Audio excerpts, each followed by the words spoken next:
Who, Tanya.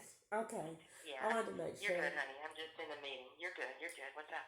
Nothing. I'm gonna decline the position, but I called to tell you thank you so much. I Oh, you're appreciate welcome, it. honey. Okay, Yes. just for curiosity, who is Labor Source?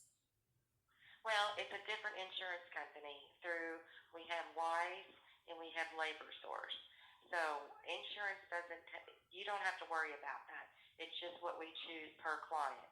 Each client chooses a different insurance. And with New Matters Metal, they use Wise.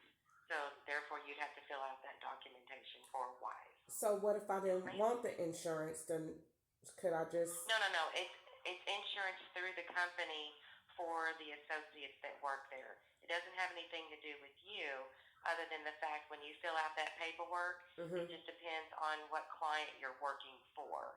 You filled out the paperwork for Labor Source, and since you're working at New Mathers, it's under Wise. So you just have to Oh, complete the oh, okay. Wise Oh, so paperwork. Yeah. basically, you're like two staffing agencies in Yes. one. Okay, Yep. okay, all Yes. right. You're Thank good, you. baby. Okay, all right. You You're have a welcome, good day. darling. Bye bye. You too, honey. Bye.